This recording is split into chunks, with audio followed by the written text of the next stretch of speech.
welcome back to the channel. Today we're looking at a nice and easy string problem called maximum length substring with 2 occurrences.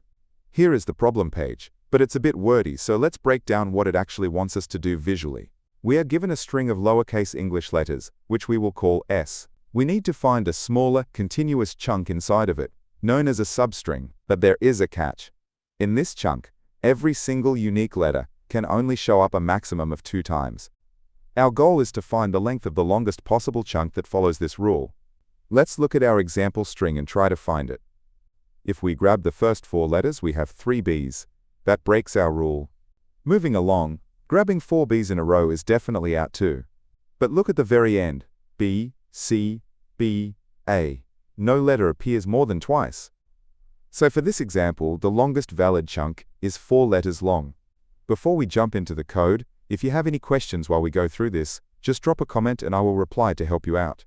As always, we will use Python for the main breakdown, but stick around for C++, Java, and JavaScript at the end of the video. Let's talk about the first way to solve this, which is basically brute forcing every possibility. We can literally just look at every possible starting position, and then grow a chunk letter by letter. As we grow our chunk, we keep a running count of the letters we see inside it. The moment any letters count hits 3, we know this chunk is ruined, so we stop growing it and move to the next starting point. Here is the full code for that first approach. Let's slice it up and see exactly how it works. First, we use an outer loop with a pointer called left to pick our starting point. For every new starting point, we create a fresh list of 26 zeros. This acts as a fast tally for our alphabet. Then, an inner loop uses a pointer called right to move forward, adding 1 letter at a time to our chunk. We calculate a number for the letter we just added, where A is 0, and we increase its tally by 1. If that tally ever goes above 2, we immediately break out of the inner loop because this starting point can't give us a valid chunk anymore. If it is still valid, we see if our current chunk is the longest one we have found so far, and save that length. That first method works, but we are doing a ton of redundant counting by starting over every time. Let's look at a much better way called the sliding window. Instead of starting over from scratch, we imagine a window around our substring. We just keep expanding the right side to pull in new letters. As long as the rule isn't broken, we just keep dragging that right edge forward. But what happens when we pull in a letter and its count hits 3? We don't start over. We just shrink the window by pulling the left side forward until that extra letter is pushed out and the rule is fixed. Here is the Python code for this sliding window approach. Let's break down the magic inside. We set up our tally for the alphabet just once, and we start our left pointer at the very beginning of the string. Then, we use a loop to steadily move our right pointer forward, grabbing 1 new letter at a time. Just like before, we increase the count for the brand new letter that just entered our window. Now comes the crucial part. We use a while loop to check if that specific letter we just added broke our rule of 2.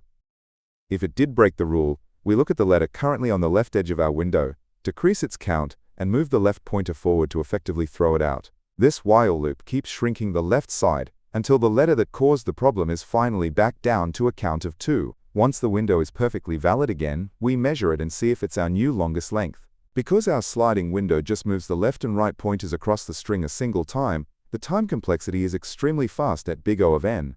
And because our count list is always exactly 26 items long, the space complexity is order 1. You might wonder about edge cases, like what if the string is super short, maybe just 2 letters long? Our sliding window handles this flawlessly. A count will never exceed 2, so the inner shrinking loop just gets completely skipped, and it returns the total length as expected.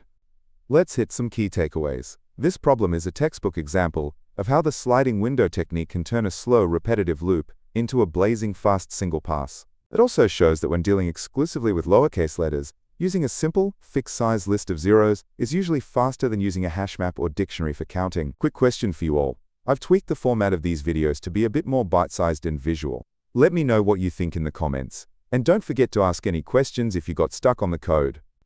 Also, a quick reminder. You can probably tell this is narrated by AI.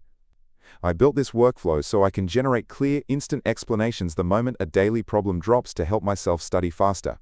And I upload them here to help you too. I keep these videos completely free of ads and sponsorships, so there is nothing distracting you while you are trying to learn. If you find these helpful and want to support my goal of covering every single Leetcode problem, you can donate at buymeaboba.com/LeetCodeDaily. The link is in the description. Alright, as promised, let's look at the other languages.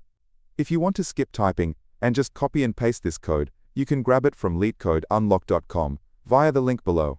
Here is the optimized sliding window solution translated into Java. Next up, we have the exact same logic written out in C++. And finally, here is the working implementation for JavaScript. Please make sure to like, subscribe, and turn on notifications. I post the daily Leetcode problem as soon as it comes out so you can get your streak done early. Keep coding, and I will catch you in the next one.